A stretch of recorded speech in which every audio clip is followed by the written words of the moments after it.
This copy has Yoda on it.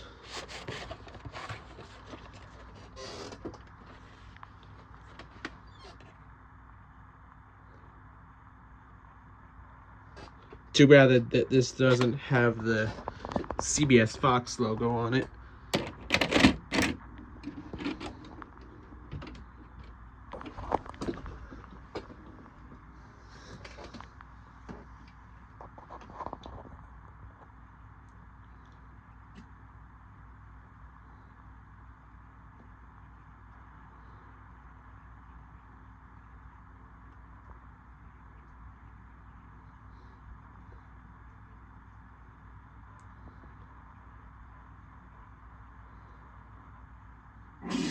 For those who remember, for those who will never forget, and for a whole new generation who will experience it for the very first time.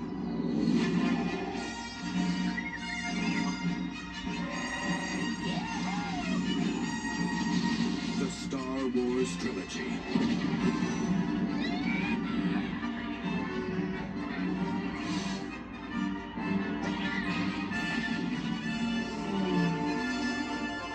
Three timeless adventures that changed movie making forever. Now the entire trilogy, digitally mastered in THX for the ultimate in sound and picture quality. This will be your last chance to own the original version of Star Wars, the George Lucas masterpiece that launched the Star Wars trilogy. The Force is forever. For all generations. The original Star Wars trilogy on video. One last time.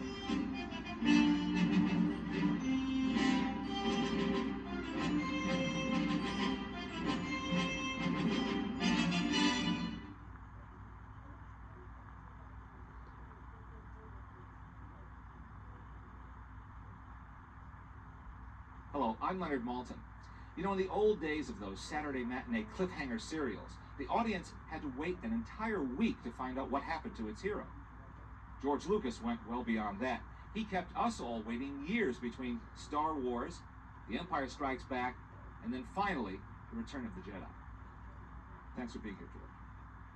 By the time you got to episode 3, did anything from public feedback or from your own second thoughts change your vision of what the third installment should be? Or is it the way you thought it would turn out?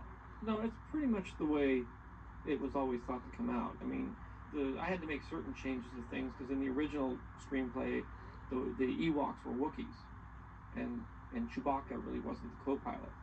So, and so when I did the first film, I loved the Wookiee so much. I said, well, I gotta get a Wookiee in there, even though, because those may never get done. So I took the Wookiee out of the battles and made him the co-pilot. Because originally they were sort of a primitive race of people who couldn't fly or couldn't do anything, and because that was the point. And so I had to figure out how I was going to do Wookiees, and I basically cut them in half and called them Ewoks. But it was a lot of that stuff is all there. But in the original, it was a ground battle and an air battle all together. How did you ever think of Jabba the Hutt? Well, Jabba is one of those things. I needed a gangster. I mean, he was in the first film, and in the in the special edition, we're putting back a lot of material with Jabba the Hutt in the first film, in the very first one that we did, and he was in that. He's this big gangster, and it wasn't until a little later that we actually, because we couldn't do that sequence because we didn't have the time, but. When we got to the third one and Jabba appeared, then we did this whole thing of designing that one as a big kind of repulsive character, and we had a lot of designers coming up with various versions of Jabba the Hutt. Was it a conscious decision to move a good chunk of the action for Part 3 into an earthly outdoor terrain? It's so different from anything you see in the first two films. Well, it was. I'm very conscious of the environments. And I try to have at least 3 environments in a movie, and I try to have them as different as possible. And then from movie to movie, I try to have the environments as different as possible. In the first movie, we were on a sand thing. It was all kind of a brown color. And so then on the second one, I put it in the snow, and it was all kind of white. and then I did the green, swampy kind of thing. And the third one, you sort of, what can you do in terms of environments? You have to shoot it somewhere on this earth. Unfortunately, we can't go somewhere else. So, a forest was really about the only thing I had left. And originally, even with the Wookiees, the Wookiees lived in a forest environment. They lived in the same kind of tree houses, and they did that. They were sort of earth people. There was a whole motif of, like Luke's planet. Everybody is brown. There's lots of browns and earth tones. Everything is earth tones and light tan and light brown, flesh color. It's all very warm tones. And then when you go to the Death Star, it's all black and white. Everything is black and white all the time. It's all very harsh and contrasting, black and white. And I use that a lot. And so in the large arc, it was the same way. Where the Wookiees lived, it was all sort of green and brown. I added that in. It sort of was a motif that went from sort of a tan brown to a green brown. And so that sort of still exists in the actual film. There's a whole color and environment motif that goes through, and the good guys are all the earth colors, and the bad guys are all colorless. Your many, many fans, and there are many avid fans, as you know, of the Star Wars trilogy, are wondering about the next 3 films, and why is it taking so long? Why does it take so long? And how long will it take? Well, I'm working on the next 3 films, and I am in the process of writing the 3 screenplays now. And it takes a while to write the screenplays. To write the first Star Wars took me about 2 years, so I'm writing 3 scripts at once. It won't take that long, but it takes a long time to prep them. And hopefully we'll have one finished for 98. If not, it'll be 99. But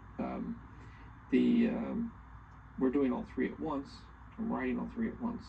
And the first 3 are based on the backstory that relates to where everybody came from, how they got there, what their relationships are. Has this backstory been in your head all along from the inception? Or? Yeah. I had to do the backstory in order to write the first 3. I had to know where Darth Vader came from. I had to know what his relationship to Luke was. I had to know how Ben Kenobi figured in all of this. And I had to realize that I had to understand that there were twins, and the whole arc of the story in the 3 that are out there now is really the redemption of Anakin Skywalker. And so the first 3 are really, that I'm writing now, are really about Anakin Skywalker. So now you have a redemption of somebody you don't really even know. He's just always in a black suit.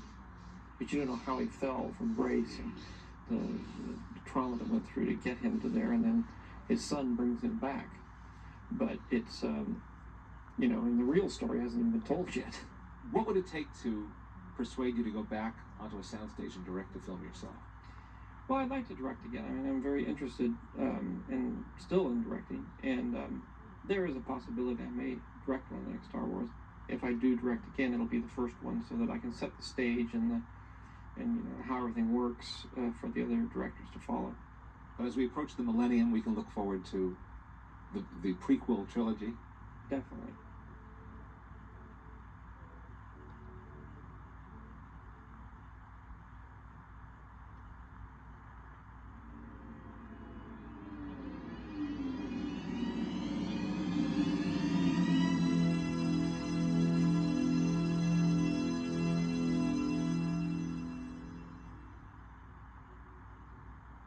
The volume volumes of modified for the original version has been formatted to fit this screen.